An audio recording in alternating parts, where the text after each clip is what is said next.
Bonsoir à tous et une fois encore bienvenue sur Prime News TV Bénin. C'est la 4e édition de votre émission Actu Diaspora. Point évident de le rappeler, Actu Diaspora est tout simplement l'émission qui vous permet de découvrir nos invités qui sont essentiellement des Béninois de la diaspora. Tout simplement des Béninois résidant à l'extérieur.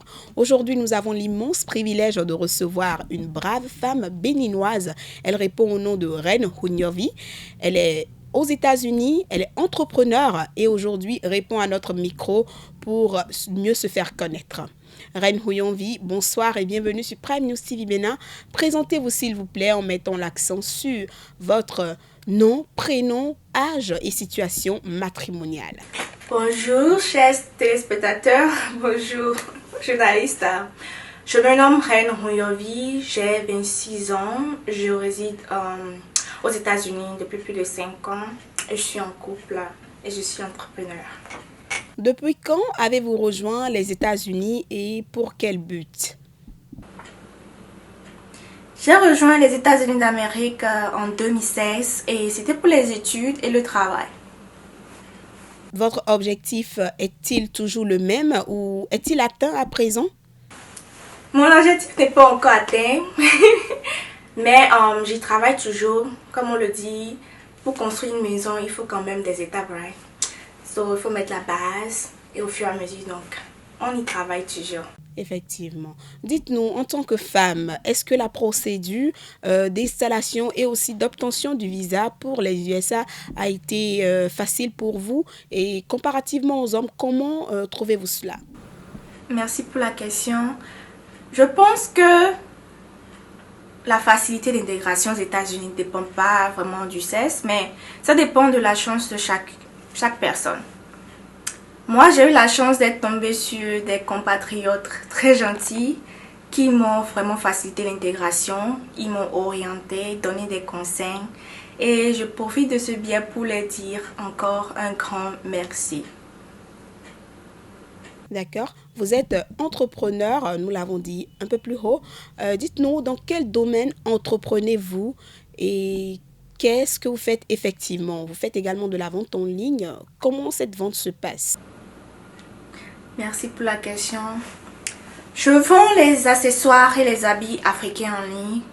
Mon but, c'est de faire valoir nos créations africaines ici, de parler du fashion africain, si je peux le dire comme ça, de montrer au monde entier que les pagnes africains sont d'une telle beauté que c'est pas seulement réservé à une certaine race, à une certaine ethnicité, mais c'est comme tous les fashions, tout le monde peut porter. Et vraiment, je sais qu'on a de très très très jolis designers en Afrique. Et je pense à l'avenir travailler avec ces gens-là en tant qu'intermédiaire pour faire montrer leur œuvre ici en Amérique. Depuis que j'ai commencé, je pense que ça va, je peux dire que ça prend la route d'un business normal. Comme on le dit souvent, petit à petit l'oiseau fait son nid, n'est-ce pas? Donc chaque jour je travaille fort, je m'acharne pour que ce business quand même prospère et je suis satisfaite, je dirais. Merci pour cette ingénieuse idée que vous portez vis-à-vis de la culture africaine. Mais à présent, dites-nous, pensez-vous que si vous étiez au Bénin, par exemple, vous auriez pu embrasser une telle carrière? Non, je pense pas. Je pense pas, j'y ai jamais pensé. Mon rêve depuis toute petite, c'était de devenir médecin, comme on m'appelle docteur Hunyovi, bien sûr. Et non, je pensais vraiment pas ouvrir une boutique en Afrique et tout. Mais arriver ici avec, comme j'ai dit, l'influence des réseaux sociaux, l'internet et mon goût du fashion qui a aussi grandi. À un moment donné, j'ai eu cette révélation de dire, mais pourquoi pas utiliser mes talents, ce que j'aime faire le plus, c'est-à-dire le fashion. Pourquoi pas utiliser ces talents-là pour faire valoir ma culture ici, pour faire valoir les beautés africaines, pour un peu comme ce que je porte aujourd'hui. C'est très joli, c'est élégant. Pourquoi ne pas montrer cette beauté-là aux gens ici à toute l'Amérique entière. Pourquoi ne pas faire ça? So, yeah, un jour, j'ai eu cette révélation et j'ai commencé à travailler dessus. Ça m'a d'ailleurs pris à peu près 2 ans parce que je me souviens, j'ai commencé à travailler sur ça en 2018. Mes premiers produits que j'avais commandés en Afrique étaient en 2018 et j'ai ouvert ce site-là en 2020 quand j'ai eu un peu le temps avec coronavirus, la quarantaine et tout ça. C'est là que je me suis vraiment concentrée, j'ai ouvert mon site et voilà où j'en suis aujourd'hui. Yeah. Eh bien, bravo pour tout ce que vous faites. Je vous félicite et je vous tire chapeau. Mais à présent, dites-nous les difficultés que vous rencontrez dans votre vie active et dans votre vie professionnelle. Je dirais que la plus grande difficulté, c'est la langue. Oui, parce que même pour obtenir le visa au Bénin, on m'avait dit que je devais parler anglais. So, ça m'a beaucoup stressée. Mais Dieu merci, arrivé là-bas, la personne qui m'a fait l'interview ne m'a pas trop dérangée. Elle m'a posé des questions un peu plus, les b.a.-ba d'anglais, donc j'ai pu répondre. Sinon, à part la langue, je pense que si tu as une aide, quelqu'un qui quand même t'oriente, c'est vraiment facile d'obtenir les papiers au Bénin comme ici. D'accord. Et dites-nous tout ce que vous faites comme travail aujourd'hui. Est-ce que cela a été votre rêve depuis votre tendre enfance ou tout est arrivé juste par le coup des situations de la vie? Quand j'étais en Afrique, je faisais la médecine. Je pense qu'actuellement, si j'étais toujours en Afrique, j'aurais déjà eu mon doctorat, je serais docteur. J'aimais le fashion, oui, mais j'ai jamais pensé un jour à ouvrir une boutique ou bien faire la vente en ligne. Les États-Unis m'ont offert cette chance, parce que vous savez que l'internet ici est très rapide. Tu peux apprendre tout ce que tu veux sur YouTube. La facilité d'apprendre quelque chose est tellement facile et rapide. Et personne ne m'a montré ce que je fais aujourd'hui. C'est mes propres moyens. J'ai utilisé YouTube pour apprendre comment construire le site, comment faire le marketing. Et vraiment, je dirais que les États-Unis m'ont vraiment facilité ce business que j'ai commencé. En tant que femme, parce que tout de suite vous nous avez dit que vous êtes en couple et je vous vois déjà très occupée de par tout ce que vous faites comme travail, comment arrivez-vous à concilier vie professionnelle et vie purement privée? Je ne sais pas si je l'ai dit plus tôt, je suis en couple, je ne suis pas encore mariée. Je pense que c'est là-bas aussi ma chance, j'ai pas d'enfant. Donc actuellement, ma vie privée, ma vie professionnelle, j'arrive à les concilier très facilement parce que j'ai pas trop de charges côté personnel. Voilà. So, yeah.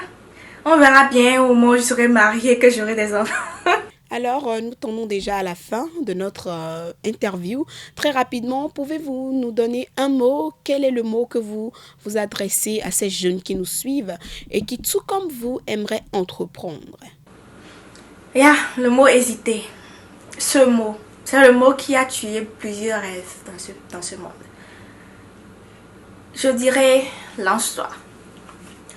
Lance-toi. Ça ne coûte rien de te lancer. Prends les risques. Celui qui ne risque rien n'a rien. Si tu te lances et que ça n'aboutit pas, que ça ne marche pas, c'est pas grave. Ce qui est sûr, tu vas apprendre quelque chose. Tu vas apprendre quelque chose. Et tu verras que cette expérience, que ce soit une mauvaise ou bonne, va te donner encore le courage d'essayer autre chose. Il faut vraiment que, en tant que jeune, on évite la procrastination et remettre au lendemain la paresse, la peur. Je vous dis, lancez-vous. Lancez-vous avec vos moyens de bord. Lancez-vous, ok? Si tu ne te lances pas, si tu n'essaies pas, si tu ne goûtes pas, tu ne sauras jamais ce que ça aurait pu être. C'est mieux d'avoir essayé et d'échouer que de ne pas essayer, d'avoir des regrets toute sa vie. Je vous dirais, lancez-vous. Ayez le courage de vous lancer.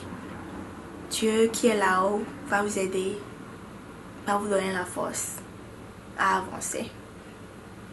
Le travail acharné, la détermination, la consistance, ce sont les clés de la réussite. travail acharné, détermination, consistance. Tu ne verras pas le succès du jour au lendemain, non. C'est comme aller à l'étage. Tu ne peux pas sauter et puis aller au premier étage. Tu dois prendre les escaliers, poser le premier pas, le deuxième, le troisième pas. C'est comme ça. Patience, pose les pas, petit à petit, ça va aboutir. Lancez-vous. Waouh, rien qu'à vous écouter, je me sens dans la posture d'une personne qui veut tout de suite entreprendre. Vraiment, merci pour ces mots et ces magnifiques conseils. C'est vraiment profond et on sent de l'expérience, de l'expertise en vous. Merci. Eh bien, nous tournons, comme je le disais tout de suite à la fin, votre mot de fin pour boucler ces échanges. Je tiens beaucoup à remercier l'émission Actu Diaspora et je vous exhorte tous à aller vous abonner à leur chaîne. Cette initiative est vraiment une très bonne initiative pour aider les jeunes qui quand même sont à l'extérieur, de se connecter encore avec le pays. Merci à vous et je vous encourage sur cette allée. Je remercie aussi tous ceux qui me regardent aujourd'hui, ceux qui ont participé de moyen ou de notre support, ma famille, à commencer ce business et ceux qui m'encouragent toujours à avancer, mes clients, je vous remercie par ce biais. Et ce que je dirais à mes frères et sœurs en Afrique, c'est vraiment de ne pas se décourager. Ne vous découragez pas, c'est pas facile. C'est pas facile du tout de réussir dans cette vie. Il faut beaucoup prier et comme je l'ai dit plus tôt, il faut laisser la paresse. Il faut laisser l'idée que vous allez réussir, l'argent facile, l'idée que vous allez réussir du jour au lendemain, c'est impossible. Donc quand vous commencez un business, quand vous voulez commencer un business, mettez-vous dans la tête que ça prendra du temps. Et ça prendra du travail, beaucoup de boulot. Vous aurez des obstacles, vous aurez des gens qui seront jaloux, qui vont... Mais accrochez-vous à votre Dieu.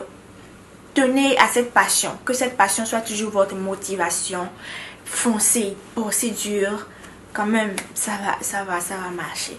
Ça va marcher. Beaucoup de courage. Et je pense que chaque année, quand même, on évolue. Comment le pays était quand moi j'ai quitté en 2016 et comparativement à maintenant, quand même, il y a eu beaucoup de progrès. Et je suis vraiment contente. Et je félicite aussi ceux qui font les ventes en ligne au pays. Je vois les sites, j'ai même quelques amis qui ont leur marque et je suis tout le monde. C'est très très bien. Je vous encourage, continuez. Il n'y a pas quelqu'un qui est en avance de vous. Chacun a son temps, ok? C'est pas parce que ton ami a réussi ou bien aller aux États-Unis ou quelque chose que tu vas penser que tu es en arrière, non? Chaque personne a sa destinée. Focus sur toi-même.